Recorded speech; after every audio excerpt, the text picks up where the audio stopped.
أعوذ بالله من الشيطان الرجيم. بسم الله الرحمن الرحيم. إن الذين آمنوا وعملوا الصالحات لهم جنات تجري من تحتها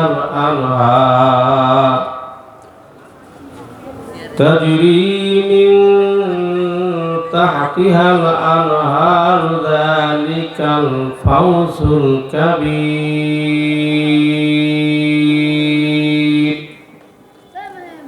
صدق الله مولانا العظيم. السلام عليكم ورحمة الله وبركاته.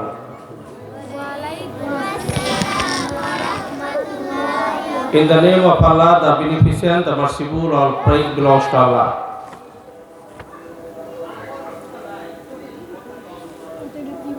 Alhamdulillah. আজকে দাওয়াতুল উম্মাহ model মাদ্রাসা কর্তৃক আয়োজিত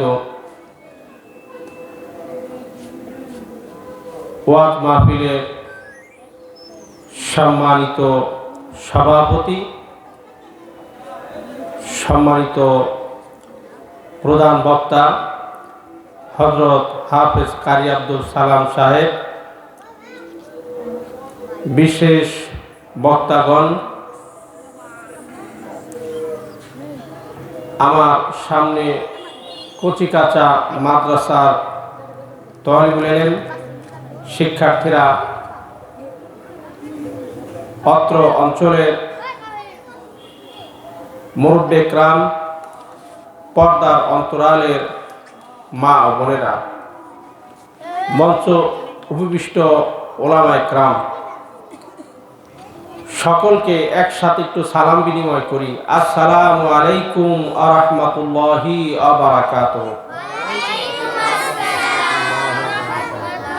মহান রবের দরবারে শুকরিয়া আদায় করি যে মহান রব্বুল আলামিন আমাদেরকে আজকে জান্নাতের একটি বাগান মাহফিলে আসার তৌফিক ইনায়াত করেছেন। আমরা মহান আল্লাহর দরবারে শুকরিয়া আদায় করি। আলহামদুলিল্লাহ। অল প্রেইজ বিলংস টু আল্লাহ। সকল প্রশংসার অধিকারী কে? জোরে বলেন, সকল প্রশংসা করব কার? মহান আল্লাহর প্রশংসা করব। সম্মানিত উপস্থিতি, আমি আপনাদের সামনে সূরা বুরুজের একটি আয়াতে কারিমা তেলাওয়াত করেছি। এখানে অনেকগুলি বক্তা আছে, সবাই আলোচনা করবেন। আমি এই স্বল্প সময় যে বিষয়টা আলোচনা করব, যে সাবজেক্টটা, সেই বিষয়টা আমি আপনাদের সামনে উপস্থাপন করি। সাবজেক্টটা হলো জান্নাতে যাবার 13টি বৈশিষ্ট্য আছে, অর্থাৎ 13টি গুণ যার মধ্যে আছে সেই লোকটা আল্লাহ তাআলার জান্নাতে যাবে। বলেন সুবহানাল্লাহ। কয়টা গুণের কথা বলেছি? এই 13টা গুণ। কি কি গুণ থাকলে একজন মানুষ জান্নাতে যেতে পারবে, এই 13টা গুণ আমার এই আলোচনার বিষয়। খুব মনোযোগ দিয়ে শুনতে হবে, তাহলে আমরা বুঝতে পারবো যে এই গুণগুলি আমার ভিতর আনা দরকার। যাদের নাই সেই গুণগুলি আমার ভিতর কি করতে হবে? আনতে হবে। ভাইরা আমার, বাংলাদেশের প্রেক্ষাপটে কিছু ভাইরাল বক্তা আছে, সম্মানিত বক্তা। তারা বিভিন্ন জায়গায় মাহফিলে গেলে অনেক লোক হয়, আর সচরাচর যে মাহফিলগুলি হয় সেখানে মানুষ যেতে চায় না। এর কয়েকটা কারণ আছে। একটা হলো এখন হাতের নাগালেই মানুষ ওয়াজ মাহফিল শুনতে পারে না। প্রত্যেকের কাছেই এই যে মোবাইল আছে, মোবাইলে অন করলেই আজহারির ওয়াজ শোনা যাবে, মোবাইলে অন করলে আমির হামদার ওয়াজ শোনা যাবে, মোবাইলে অন করলেই দেলোয়ার হোসেন সাইদি সাহেবের ওয়াজ শোনা যাবে। এই জন্য মানুষ কষ্ট করে শীতের মধ্যে ওয়াজ শুনতে চায় না। আমি দেখেছি ছোটবেলায় আমার দাদা অনেক দূর পর্যন্ত, মানে ওখানে রাত্রি যাপন করতে হবে ওয়াজ শোনার যদি যাইতেন, চাদর টাদর কাঁথা বালিশ নিয়ে। এখন মানুষ হাতের নাগালে সব কিছুর হওয়ার কারণে ওয়াজ শুনতে চায় না, কষ্ট করতে চায় না। কিন্তু যে মান জাদ্দা ওয়াজাদা, যে চেষ্টা করে সে পায়। যেই লোকটা এটাকে উপেক্ষা করে একটা মাহফিলে বসে, আল্লাহ তাআলা যেখানে কোরআনের আলোচনা করা হয় এটাকে বলা হয় দ্বীনের একটা বাগান, জান্নাতের বাগান। আমি আপনাদের প্রশ্ন করতে চাই, আমরা যেখানে ওয়াজ করতেছি, কথা বলতেছি, আমার চারপাশ দিয়ে কিন্তু ফেরেশতারা দাঁড়িয়ে আছে, জানেন তো? আচ্ছা, আমি একটা প্রশ্ন করি, এই যে আমার ওয়াজ ভিডিও হচ্ছে, এটা ইউটিউব চ্যানেল ছেড়ে দিলি, মাওলানা রফিকুল ইসলাম ফরিদপুরি ইউটিউব চ্যানেল আছে, এই চ্যানেলে ছেড়ে দিলে এই ওয়াজ শোনা যাবে না? ফেসবুক পেজে যদি আমি মাওলানা রফিকুল ইসলাম ফরিদপুরি ছেড়ে দেই, তাহলে এইটা সারা বিশ্বের মানুষ দেখতে পারবে না? তাই এইটা যদি একজন মানুষের দ্বারা সম্ভব হয়, মানুষ যদি এই মাহফিল ভিডিও করে ধারণ করে রাখতে পারে, দেখতে পারে, মহান আল্লাহ কি এই মাহফিলকে ফেরেশতার মাধ্যমে ভিডিও করে রাখতে পারবে না? কথা বলে রাখতে পারবে কিনা? এক শ্রেণীর ফেরেশতা আছে যারা এই মাহফিলের চারপাশ দিয়ে দাঁড়িয়ে আছে, দাঁড়িয়ে থেকে ছবি তুলে ভিডিও করে কুদরতি ক্যামেরা দিয়া মহান আল্লাহর কাছে নিয়ে যাবে। আল্লাহর কাছে যায় বলবে, আল্লাহ, দাওয়াতুল উম্মাহ মডেল মাদ্রাসা, এই মাদ্রাসা মাহফিল হচ্ছিল মরহুম হারুন মাস্টার সাহেবের বাড়িতে, আমরা সেখানে দায়িত্বরত অবস্থায় ছিলাম, সেখানে ভিডিও করে নিয়ে এসেছি। আল্লাহ, সেই মানুষগুলো খুব ভালো, ছোট্ট ছোট্ট কচিকাঁচা বাচ্চারা, তারা সেখানে ওয়াজ শুনতেছে, এলাকার লোকেরা ওয়াজ শুনতেছে, মহিলারা পর্দার অন্তরাল থেকে ওয়াজ শুনতেছে। আল্লাহ, আমরা সাক্ষী দিলাম এই মানুষগুলো বড় ভালো। আল্লাহ রাব্বুল আলামিন গর্ব করে বলবেন, ফেরেশতারা শুনে রাখো, যেদিন আমি এই মানুষ তৈরি করতে চেয়েছিলাম, আমি বলেছিলাম ইন্নী জাইলুন ফিল আরদি খলিফা। ও ফেরেশতারা, ওয়াইদ ক্বালা লিল মালাইকাতি ইন্নী জাইলুন ফিল আরদি খলিফা, এই দুনিয়া আমি মানুষ তৈরি করতে চাই। তোমরা সেই দিন বলেছিলে, আল্লাহ আতাজআলু, কি তৈরি করতে চান? এই মানুষ কেন তৈরি করবেন? মানুষ মারামারি করবে, কাটাকাটি করবে, একজন আরেকজনের মাথায় গুলি করবে, সন্ত্রাস সৃষ্টি করবে, ত্রাস সৃষ্টি করবে। আল্লাহ, মানুষ কেন বানাইবা? আমরাই তো তোমার তাসবিহ তাহলিল করি। সুবহানাল্লাহ। আল্লাহ সেদিন বলেছিলেন, ইন্নী আ'লামু মা লা তা'লামুন, ফেরেশতারা শুনে রাখো, আমি আল্লাহ তাআলা যা জানি তোমরা তা জানো না। তার মানে হলো আল্লাহ সেদিন বলবেন, ফেরেশতারা শুনে রাখো, তোমরাই সাক্ষী দিলে আমার মানুষগুলি মারামারি করে না, কাটাকাটি করে না, ওয়াজ মাহফিলের ব্যবস্থা করেছে, কোরআন তাফসীরের ব্যবস্থা করেছে। তাহলে তোমাদের সাক্ষী রেখে আমি আল্লাহ তাআলা ঘোষণা দিলাম, আমি ওই মানুষগুলোকে জান্নাতের মেহমান বানায় দিব। আমি আমার ওই মানুষগুলোকে জীবনের সকল গুনাহ মাফ করে দিব। জীবনের আমাদের যত গুনাহ আছে আল্লাহ তাআলা কি করবেন? মাফ করে দিবেন। জোরে বলেন সুবহানাল্লাহ। তাহলে আমরা যারা এই মাহফিলে এসেছি, এসে ভালো করেছি না ইনশাআল্লাহ? প্রশ্ন থাকতে পারে, হুজুর, সারা বাংলাদেশে তথা সারা বিশ্বে বিভিন্ন জায়গা মাহফিল হচ্ছে, এত ফেরেশতা আল্লাহ পাবে কই? এত ফেরেশতা আল্লাহ পাবে কই? তার উদাহরণ দেই, কচি কাঁচা বাচ্চারা আছে। নবী মুহাম্মদ সাল্লাল্লাহু আলাইহি ওয়াসাল্লাম এই রজব মাসে যেই মাসটা গেল, 27 রজব মেরাজে গিয়েছিলেন আল্লাহর বাড়িতে ভ্রমণ করার জন্য। সেখানে সপ্তম আসমানে উঠে দেখি একটা মসজিদ নির্মাণ করা হয়েছে। ওই মসজিদের নাম হলো বাইতুল মামুর। জোরে বলেন কি নাম? চিল্লায় কোন নাম কি মসজিদের? বাইতুল মামুর। সপ্তম আসমানে বিশ্বনবী মুহাম্মদ রাসূলুল্লাহ সাল্লাল্লাহু আলাইহি ওয়াসাল্লাম অবাক হয়ে গেলেন যে এখানে সপ্তম আসমানে আল্লাহ একটা মসজিদ বানাইছেন। ওই মসজিদের সাধারণ কোনো পাবলিক সেখানে নামাজ পড়ে না। সাধারণ কোনো পাবলিক ওই মসজিদের মুসল্লি না। মসজিদের বারান্দায় একজন লোক বসা। আল্লাহ রাসূল জিজ্ঞেস করলো, ইয়া জিবরাইল মান হাযা রাজুল, ও ভাই জিবরাইল, এই যে মসজিদের বারান্দায় যে লোকটা বসা চেয়ার পেতে, ওই লোকটার নাম কি?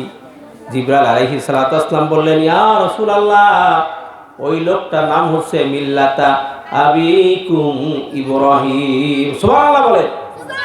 ইব্রাহিম আলাইহিস সালাতু ওয়াসসালামকে আল্লাহ তাআলা বাইতুল মামুরের মসজিদের বারান্দায় বসা। এই ছোট্ট ছোট্ট কচি কাঁচা বাচ্চারা ইব্রাহিম আলাইহিস সালাতু ওয়াসসালামের মুখের কাছে কান লাগায়, আর ইব্রাহিম আলাইহিস সালাতু ওয়াসসালাম কি যেন আল্লাহর নামের তাসবিহ তাহলিল শেখায় দেয়। সুবহানাল্লাহ বলেন। বিশ্বনবী জিজ্ঞেস করেন, ইয়া জিবরাইল মান হাযা তিফলুন, এই ছোট্ট ছোট্ট বাচ্চা কারা? জিবরাইল বলেন, ইয়া রাসূলুল্লাহ, এই ছোট্ট ছোট্ট বাচ্চা হচ্ছে তারা যারা এই জমিনে সাবালক হওয়ার আগেই ইন্তেকাল করেন। একটু কমাই দেন। ইন্তেকাল করেন,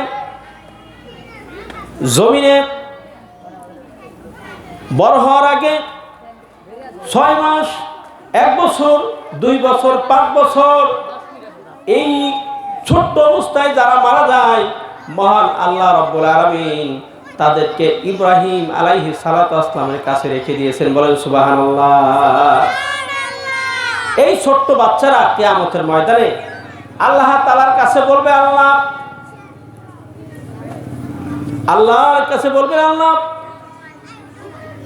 আমরা সাবালক হইতে পারি নাই, মা বাবার খেদমত করার সুযোগ হয় নাই, আজকে আপনি আমাদেরকে জান্নাত দেন, আমার আব্বা মাকে জান্নাত দেন, আমরা জান্নাতের মধ্যে ওই মা বাবার খাদেম হয়ে থাকবো। কোন সুবহানাল্লাহ।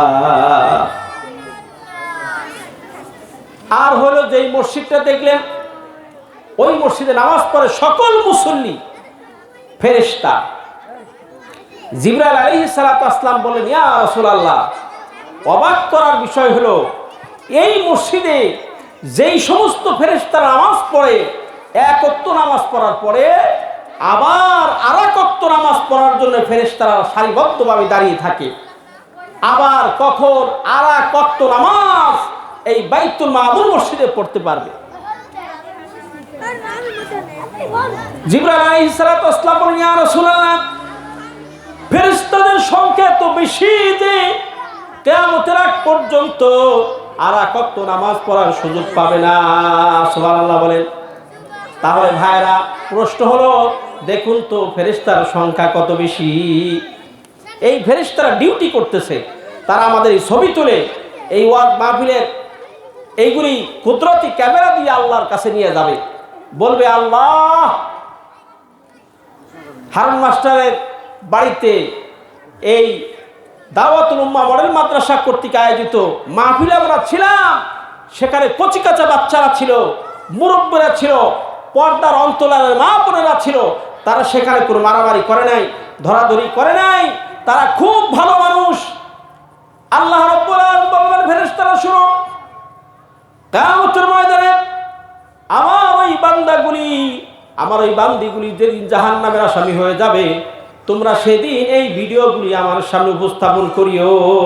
আমি আল্লাহ আজকের এই মাহফিলের কারণে ওদের জিন্দেগীর সকল গুনাহ খাতা আমি আল্লাহ মাফ করে দিব, সকল গুনাহ মাফ করে দিব।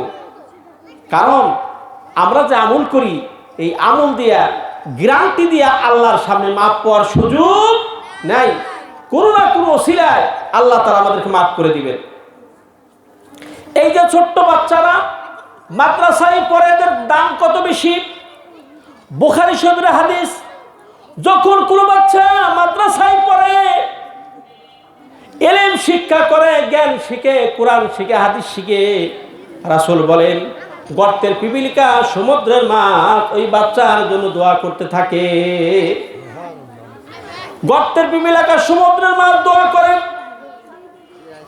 হক্কানি একজন মাদ্রাসার তালিবুল ইলম যেই রাস্তা দিয়ে হেঁটে যায়, ওই রাস্তায় যদি কোনো কবর থাকে, আমার নবী বলেন ওই কবর 40 দিন পর্যন্ত কবরের আযাব বন্ধ হয়ে যায়। 40 দিন ওই কবরে কোনো আযাব হয় না, কারণ মাদ্রাসার তালিবুল ইলমের রাস্তা দিয়ে হেঁটে গিয়েছে। আমার ভাইরা, আমি আলোচনার শুরুতে আপনাদের অনুরোধ করব, এই সুন্দর একটা মাদ্রাসা, এই মাদ্রাসায় আপনারা সহযোগিতা করবেন, বিভিন্নভাবে সহযোগিতা করবেন। নিজেদের ছেলে দিয়ে, বাচ্চা দিয়ে, নাতি নাতকে দিয়ে এই মাদ্রাসায় দিবেন এবং অর্থ দিয়ে সহযোগিতা করবেন। এই অর্থ কিয়ামতের ময়দানে বৃথা যাবে না।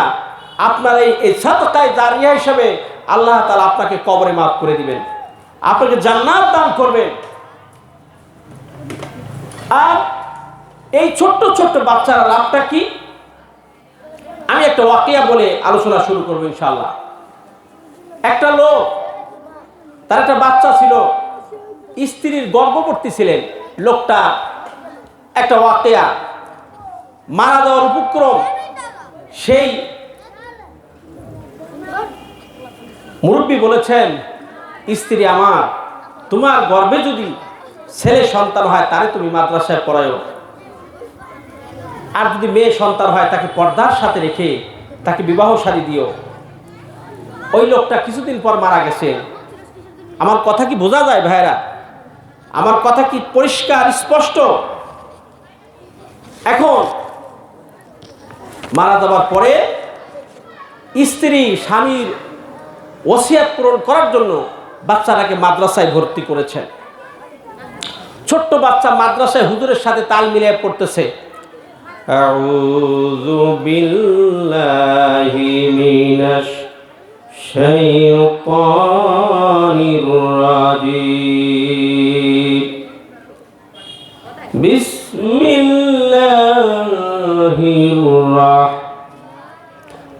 রাহমানির রাহিম। ওই ছোট্ট তালবে ইলম যখন কোরআন কারীমের তেলাওয়াতের জন্য আউযু বিল্লাহ বিসমিল্লাহ পড়তেছিলেন, ওই ছোট্ট বাচ্চার আব্বার কবরে শাস্তি হচ্ছিল। মহান আল্লাহ তাআলা ডাক দিয়ে বলেন, ও ফেরেশতারা, তোমরা কাকে শাস্তি দাও? তার সন্তান দুনিয়া আমার কালামুল্লাহ শরীফ তেলাওয়াত করতেছে, আমি আল্লাহ রাব্বুল আলামিন ওই বাচ্চার তালিবুল ইলমের আব্বার জীবনের সকল গুনাহ মাফ করে দিলাম। মাফ করার মালিক কে? জোরে বলেন, মাফ করার মালিক কে? একসাথে বলো, লিল্লাহে তাকবীর। বলো আল্লাহু আকবার, লিল্লাহে তাকবীর, আল্লাহু আকবার। আসুন প্রিয় ভাইরা, আমি 13টা পয়েন্টে কথা বলতে চাইছিলাম, খুব সংক্ষিপ্ত আকারে বলবো, কান লাগিয়ে শুনবেন। হাজার গানের মাঝে একটি গানও যদি আল্লাহর কাছে প্রিয় হয়, চাওয়া পাওয়া আর কিছু নয়, চাওয়া পাওয়া আর কিছু নয়। হাজার গানের মাঝে একটি গানও যদি আল্লাহর কাছে প্রিয় হয়, চাওয়া পাওয়া আর কিছু নয়, চাওয়া পাওয়া আর কিছু নয়। একজন মানুষ যদি আমার গানে আলোকে একজন মানুষ যদি আমার এই গানে আলোকের দিশা পায়, চাওয়া পাওয়া আর কিছু নয়, চাওয়া পাওয়া আর কিছু নয়। মাশাআল্লাহ। প্রিয় ভাইরা, আমাদের এই ওয়াজ, আমাদের এই কথা যদি আল্লাহর কাছে কবুল হয়ে যায়, একজন মানুষ যদি হেদায়েত পায়, আমার আর চাওয়া পাওয়ার কিছু আছে? আজকের মাহফিল যদি কবুল হয়ে যায়, আল্লাহ তাআলার কাছে মকবুল হয়ে যায়, আজকের মাহফিলের ওসিলায় আল্লাহ পাক যদি আমাদের জীবনের সকল গুনাহ মাফ করে দেয়, আমাদের আর চাওয়া পাওয়ার কিছু আছে? আল্লাহ যেন আমার এই কথাগুলি আমাকে এবং আমার এই মাইকের আওয়াজ যতদূর যাচ্ছে, আল্লাহ যেন সকলকে হেদায়েত নসিব করে। জোরে বলেন আমিন। আসুন, 13টা পয়েন্টে কথা বলতে চেয়েছিলাম। 1 নাম্বার পয়েন্ট হলো, যে ব্যক্তি আল্লাহকে ভয় করে, আল্লাহ রাব্বুল আলামিন তাকে জান্নাত দিয়ে দিবেন। জোরে বলেন সুবহানাল্লাহ। দলিল হলো সূরা আল ইমরান 102 নম্বর আয়াত। আল্লাহ রাব্বুল আলামিন বলেন, ইয়া আইয়ুহাল্লাযীনা আমানু ইত্তাকুল্লাহ হাক্কা তুকাতিহি ওয়া লা তামুতুন্না ইল্লা ওয়া আনতুম মুসলিমুন। সুবহানাল্লাহ। আল্লাহ রাব্বুল আলামিন বলেন, ইয়া আইয়ুহাল্লাযীনা আমানু, হে ঈমানদারগণ, ইত্তাকুল্লাহ, আল্লাহকে ভয় করো, হাক্কা তুকাতিহি, যেমন তেমন ভয় না, ভয় করার মতো ভয় করো, ওয়ালা তামুতুন্না ইল্লা ওয়া আনতুম মুসলিমুন, মুসলমান না হয়ে কবরে আসিও না। এখন প্রশ্ন হলো, আমরা যারা আছি, আমরা মুসলমান না? কিন্তু দেখা গেল বাংলাদেশের আদমশুমারিতে মুসলমান হতে পারি, কিন্তু হয়তো বা আল্লাহর খাতায় আমরা মুসলমান হইতে পারি নাই। ঠিক কিনা? এই জন্য আল্লাহ বলছেন, ইয়া আইয়ুহাল্লাযীনা আমানু ইত্তাকুল্লাহ হাক্কা তুকাতিহি ওয়া লা তামুতুন্না ইল্লা ওয়া আনতুম মুসলিমুন। সূরা আল ইমরান 102 নম্বর আয়াত। আল্লাহ রাব্বুল আলামিন বলছেন, বান্দারা আল্লাহকে ভয় করো, ভয় করার মতো ভয় করো, আর প্রকৃত মুসলমান না হয়ে কবরে আসিও না। কবর বড় ভয়ঙ্কর জায়গা, এটার যে শাস্তি তুমি সইতে পারবা না। ঠিক কিনা? এই জন্য আল্লাহকে ভয় করার মতো ভয় করতে হবে। 1 নাম্বার পয়েন্ট। 2 নাম্বার বৈশিষ্ট্য হচ্ছে, আল্লাহর রাস্তায় দান করেন যিনি, কিয়ামতের ময়দানে আল্লাহ পাক জান্নাত দিবেন তিনি। সুবহানাল্লাহ বলে। 2 নাম্বার পয়েন্ট হলো, যে ব্যক্তি আল্লাহর রাস্তায় দান করে, আল্লাহ রাব্বুল আলামিন তাকে জান্নাত দিবেন। দলিল কি? আল্লাহ রাব্বুল আলামিন সূরা তাওবা 111 নম্বর আয়াতে বলেন, ইন্নাল্লাহা ইশতারা মিনাল মুমিনিনা আনফুসাহুম ওয়া আমওয়ালাহুম বিআন্না লাহুমুল জান্নাহ। সুবহানাল্লাহ। আল্লাহ তাআলা সূরা তাওবা 111 নম্বর আয়াতে বলেছেন, ইন্নাল্লাহা, নিশ্চয় আমি আল্লাহ, ইশতারা, বিক্রি করে দিয়েছি। তার মানে হলো, যারা মুমিন, যারা ঈমানদার, তারা আমার নিকট থেকে জান্নাতটা ক্রয় করে নিয়েছে। কিন্তু 2টা জিনিসের বিনিময়ে কয়টা জিনিস? জোরে বলেন, কয়টা জিনিস? 2টা জিনিস। একটা জিনিস হলো সে দিবে আমার প্রাণ, 2টা হলো দিবে আমাকে মাল। ঈমানদার যদি আমাকে জান এবং মাল 2টা দিতে পারে, আমি আল্লাহ তাআলা তাকে জান্নাত দিয়ে দিব। সুবহানাল্লাহ।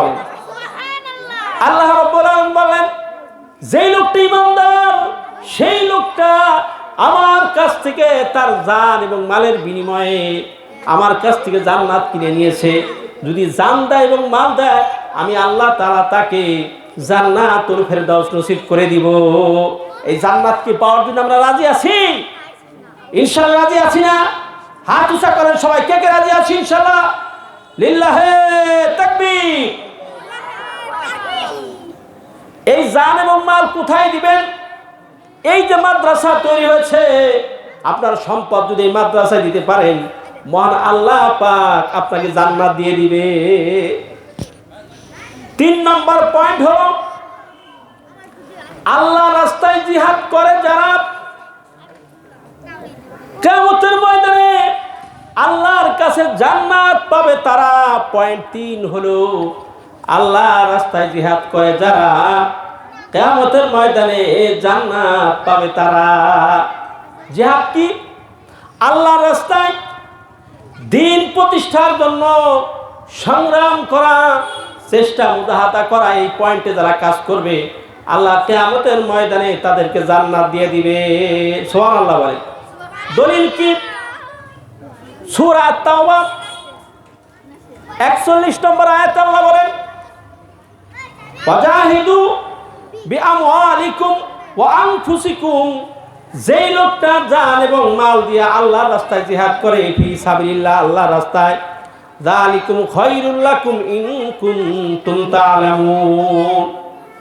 আল্লাহর রাস্তায় জান দিয়া মাল দিয়া যে চেষ্টা করে, জহাদা করে, আল্লাহ তাআলা তাকে জান্নাত দান করে দিবেন। 4 নম্বর পয়েন্ট হলো, পরকালকে ভয় করে যারা কিয়ামতের ময়দানে জান্নাত পাবেন তারা। আল্লাহকে ভয় করেন যারা, কিয়ামতের ময়দানে জান্নাত পাবে তারা। কি পাবে? আল্লাহকে যারা ভয় করে তারা পরকালে আল্লাহর জান্নাত পাবে।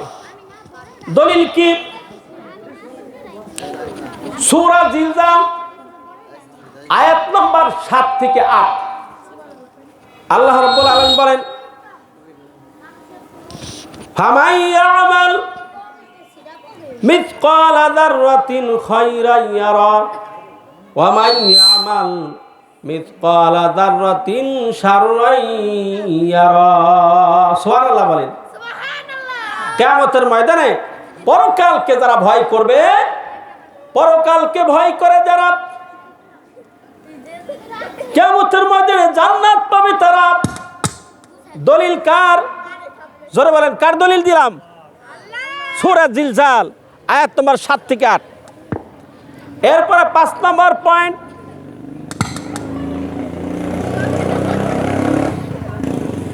5 নম্বর পয়েন্ট হলো, নেক কাজ করে যারা পরকালে জান্নাত পাবে তারা। 5 নম্বর পয়েন্ট কি বললাম? নেক কাজ করে যারা জান্নাত পাবে তারা। এখন দলিল দিব না? কোরআন থেকে আল্লাহ কোরআন থেকে বলছি, সূরা বুরুজের ভিতর আল্লাহ তাআলা ঘোষণা করেছেন, ইন্নাল্লাযীনা আমানু ওয়া আমিলুস সলিহাত লাহুম জান্নাতুন তাজরি মিন তাহতিহাল আনহার। সুবহানাল্লাহ বলেন।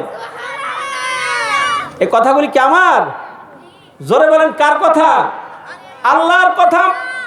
আল্লাহ রাব্বুল আলামিন সূরা বুরুজের মধ্যে বলেছেন, ইন্না নিশ্চয়ই আল্লাযীনা আমানু, যারা ঈমান আনে, আল্লাহকে বিশ্বাস করে, পরকাল বিশ্বাস করে, জান্নাত বিশ্বাস করে, জাহান্নাম বিশ্বাস করে, বেহেশত বিশ্বাস করে, দোজখ বিশ্বাস করে, ফেরেশতা বিশ্বাস করে, যেই লোকটা আমার ঈমান আনে, ওয়া আমিলুস সলিহাত, আর জিন্দেগি ভর নেক কাজ করে, সৎ কাজ করে, লাহুম জান্নাতুন তাজরি মিন তাহতিহাল আনহার, ওই লোকটাকে আল্লাহ জান্নাতুল ফেরদাউস নসিব করে দিবেন। সুবহানাল্লাহ। এরপর আসি 6 নম্বর পয়েন্ট। 6 নম্বর পয়েন্টে আল্লাহ তাআলা বলেছেন, উত্তম চরিত্রের অধিকারী যারা পরকালে জান্নাত পাবে তারা। উত্তম চরিত্রের অধিকারী যিনি, পরকালে জান্নাত পাবেন তিনি। বলেন সুবহানাল্লাহ। দলিল কি? সূরা কালাম 4 নম্বর আয়াত আল্লাহ রাব্বুল আলামিন বলছেন রাসূল সম্পর্কে, ওয়া ইন্নাকা লাআলা খুলুকিন আযীম। সুবহানাল্লাহ। আল্লাহ রাব্বুল আলামিন বিশ্বনবী মুহাম্মদ রাসূলুল্লাহ সাল্লাল্লাহু আলাইহি ওয়াসাল্লামকে উত্তম চরিত্রে সার্টিফাই করেছেন। এই চরিত্রের সার্টিফিকেট কে দিয়েছেন? মহান আল্লাহ দিয়েছেন। কাকে দিয়েছেন?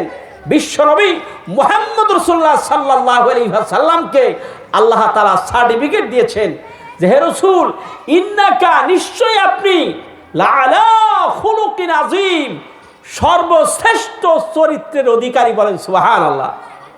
সুবহানাল্লাহ বলবেন না?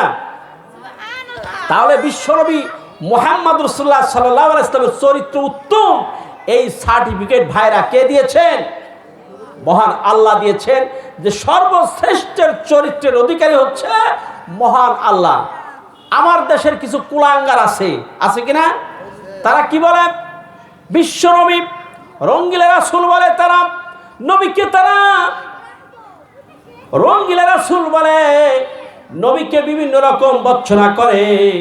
কারণ কি? তারা দলিল দেয় নবী এতগুলো বিবাহ করেছেন, যার কারণে নবী হলেন রঙ্গিলা রাসূল। নাউযুবিল্লাহ বলে। আমার বিশ্বনবী মুহাম্মদ সাল্লাল্লাহু আলাইহি ওয়াসাল্লাম হচ্ছে উত্তম চরিত্রের অধিকারী। কি চরিত্রের অধিকারী? উত্তম চরিত্র। তার মতো ভালো মানুষ, তার মতো চরিত্রবান পৃথিবীতে কেউ হতে পারে না। রাসূলের সার্টিফাই করেছেন তার স্ত্রীগণ। তাকে জিজ্ঞেস করা হয়েছে তার স্ত্রীদেরকে যে তোমার স্বামী কেমন? মা আয়েশা সিদ্দিকা রাদিয়াল্লাহু তাআলা আনহা বলেছেন, এই পৃথিবীতে যত মানুষ আছে আমার স্বামী হচ্ছে সর্বশ্রেষ্ঠ স্বামী। বলেন সুবহানাল্লাহ। আমার স্বামী নবী মুহাম্মদ সাল্লাল্লাহু আলাইহি ওয়াসাল্লামের মতো এত ভালো মানুষ, এত ক্যারেক্টার, এত সুন্দর চরিত্রের মানুষ, এত ভালো ব্যবহারের মানুষ আর পৃথিবীতে হইতে পারে না। রাসূল সাল্লাল্লাহু আলাইহি ওয়াসাল্লামের একজন খাদেম ছিলেন, তার নাম হচ্ছে হযরত আনাস রাদিয়াল্লাহু তাআলা আনহু। কি নাম? কি বললাম বলো? তোমরা বলো। হযরত আনাস রাদিয়াল্লাহু তাআলা আনহু। তখন তার বয়স ছিল 10 বছর। কয় বছর? 10 বছর। এই 10 বছরের একটা ছেলে 8 বছরের কালে তাকে দিয়েছেন। হযরত আনাস রাদিয়াল্লাহু তাআলা বলেছেন যে আমি নবী মুহাম্মদ সাল্লাল্লাহু আলাইহি ওয়াসাল্লামের 10টা বছর খেদমত করেছি। এক সময় রাসূল সাল্লাল্লাহু আলাইহি ওয়াসাল্লাম ওই ছোট্ট বাচ্চাকে বললেন, আনাস, আমার একটা পাঞ্জাবি আছে, জুব্বা আছে, শাম দেশের একটা জুব্বা আছে, ওই জুব্বাটা নিয়ে আসো তো। হযরত আনাস রাদিয়াল্লাহু তাআলা আনহু, ছোট মানুষ, জুব্বা আনার জন্য চলে গেছেন। কিন্তু পথের মধ্যে দেখে বাচ্চারা খেলা করতেছে। উনি জুব্বা আনার কথা ভুলে গিয়ে বাচ্চাদের খেলায় মত্ত হয়ে গেছেন। বিশ্বনবী মুহাম্মদ সাল্লাল্লাহু আলাইহি ওয়াসাল্লাম চিন্তা করলেন ব্যাপারটা কি? আনাসকে আমি জুব্বা আনতে বললাম, এত দেরি করার কারণ কি? রাসূল সামনে পথ আগালেন। দেখেন আনাস তো জুব্বা আনার কথা ভুলে গিয়েছেন। আরব দেশের ছোট্ট ছোট্ট বাচ্চারা খেলা করতেছে, ওদের সাথে আনাস খেলায় মত্ত হয়ে গেছে। রাসূল পাক সাল্লাল্লাহু আলাইহি ওয়াসাল্লাম আনাসের পিছনে দাঁড়িয়ে ছোট্ট করে মিষ্টি করে আনাসের দিকে তাকিয়ে রাসূল হাসি দিয়েছেন। বলছেন, আনাস তুমি খেলা দেখতেছো, খুব সুন্দর করে খেলা দেখো। আনাস তো রাসূলের দিকে তাকিয়ে ভয়তে অস্থির হয়ে গেছে। আরে আমাকে জুব্বা আনার কথা বললো, আর আমি জুব্বা না আনে পথে খেলা দেখতেছি, রাসূল তো আমাকে মার দিবে, আমাকে কষ্ট দিবে। আমার দেশের মালিকরা তার চাকরের সাথে কেমন ব্যবহার করে ভাইরা বলেন তো দেখি, কেমন ব্যবহার করে? ভালো ব্যবহার করে? ঢাকাতে দেখেন না বিভিন্ন পত্রিকায় অধীনস্থ কর্মচারীদের সাথে বসেরা কেমন আলোচনা করেন, কেমন ব্যবহার করেন। অথচ রাসূল পাক সাল্লাল্লাহু আলাইহি ওয়াসাল্লাম ছোট্ট বাচ্চাকে বকা দেন নাই, রাগ করেন নাই, চুমো খেয়েছেন। বলছে, আনাস তুমি তো খেলার মতো বয়স, তোমার তো দায়িত্ব কর্তব্য আসে নাই, জুব্বা আনতে পারো নাই, কোনো সমস্যা নাই। মুস্কি করে হাসি দিয়ে আনাসের সাথে সুন্দর ব্যবহার করেছেন। সুবহানাল্লাহ বলেন। রাসূল পাক সাল্লাল্লাহু আলাইহি ওয়াসাল্লাম নিজে জুব্বা নিয়ে আসলেন। বলেন তো চিন্তা করে, এই রকম আপনার বাড়ির কাজের লোকটা যদি এইরকম আচরণ করতো, আপনি তার সাথে কেমন আচরণ করতেন? রাসূল পাক সাল্লাল্লাহু আলাইহি ওয়াসাল্লামের কথা আনাস বলেছেন, আমি 10 বছর নবী মুহাম্মদ সাল্লাল্লাহু আলাইহি ওয়াসাল্লামের খেদমত করেছি। রাসূল কোনোদিন চোখ মোটা করে আমার সাথে কথা বলে নাই, আমার সাথে রাগ করে নাই, ধমক দিয়ে কথা বলে নাই, আমার সাথে কোনো খারাপ ব্যবহার করে নাই। 10টা বছর রাসূল কোনোদিন আমার সাথে চোখ গরম করেও আমাকে ধমক দেয় নাই। সুবহানাল্লাহ বলেন। এমন পাওয়ারফুল নবী, বিশ্ব নবী মুহাম্মদ রাসূলুল্লাহ সাল্লাল্লাহু আলাইহি ওয়াসাল্লাম, তার কথা আল্লাহ বলেছেন ওয়া ইন্না লাআলা খুলুকিন আযীম। এই বিশ্বের যত মানুষ আমি আল্লাহ পাক তৈরি করেছি, তার মধ্যে আমার রাসূল, আমার মুহাম্মদ সাল্লাল্লাহু আলাইহি ওয়াসাল্লাম হচ্ছে উত্তম ক্যারেক্টারের অধিকারী। বলেন সুবহানাল্লাহ। উত্তম চরিত্র অধিকারী কে? সরে বলেন কে? বিশ্বনবী মুহাম্মদ রাসূলুল্লাহ সাল্লাল্লাহু আলাইহি ওয়াসাল্লাম। আমার ভাইরা, 6 নম্বর পয়েন্ট বলতেছিলাম, তাহলে আমাদের চরিত্র কেমন হওয়া দরকার, আমার স্ত্রীর সাথে আমার কেমন ব্যবহার করা দরকার, আমার কাজের লোকটার সাথে কেমন ব্যবহার করা দরকার, আমার প্রতিবেশীর সাথে কেমন ব্যবহার করা দরকার, আমার ভাইয়ের সাথে কেমন ব্যবহার করা দরকার, এটা কে শিখিয়েছেন? বিশ্বনবী মুহাম্মদ সাল্লাল্লাহু আলাইহি ওয়াসাল্লাম আমাদেরকে শিখিয়েছেন। আজকে দেখা যায় অনেক পরিবারে ভাই ভাইয়ের সাথে কথা বলে না, প্রতিবেশী প্রতিবেশীর সাথে কথা বলে না, বন্ধু বন্ধুর সাথে কথা বলে না, একদল আরেক দলের সাথে কথা বলে না। আসলে এরকম হিংসায় জ্বলে পুড়ে শেষ। নিজের আপন ভাইয়ের সাথে কথা বন্ধ সম্পদের জন্য, ঠিক না ঠিক? কথা বলেন না কেন? এমন মানুষ আপনাদের গ্রামে নাই?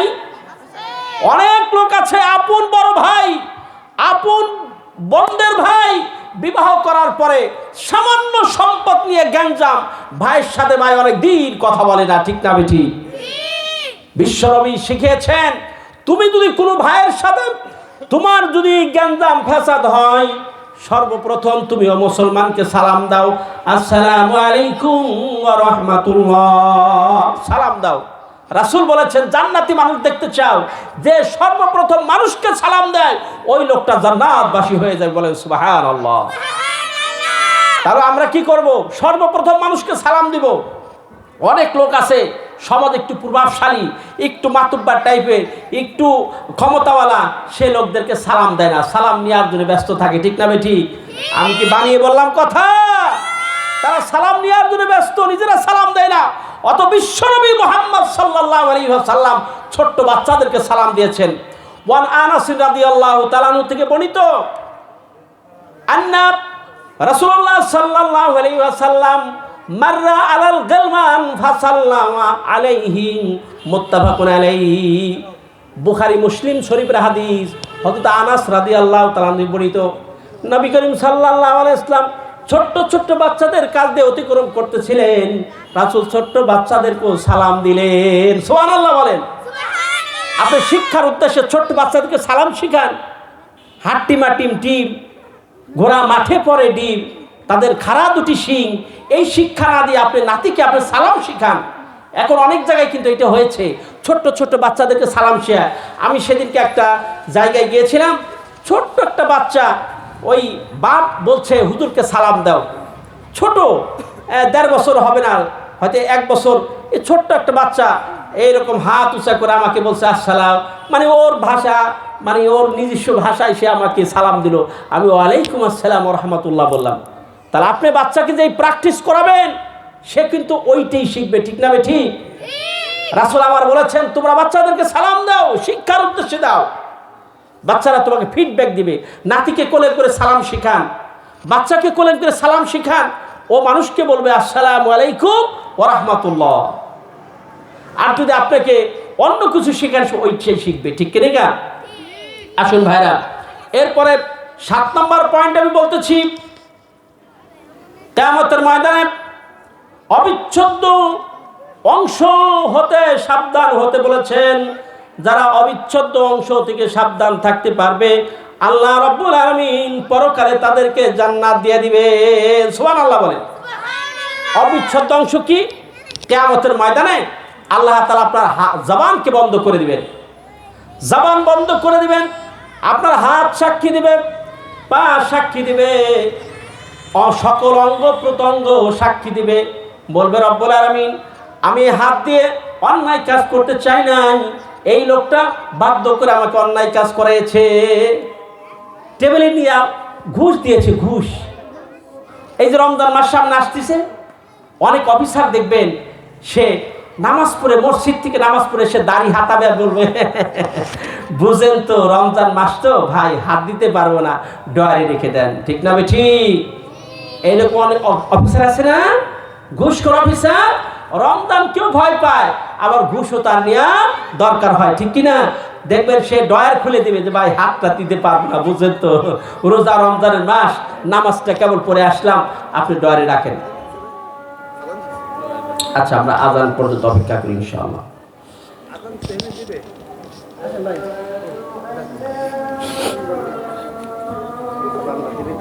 আচ্ছা।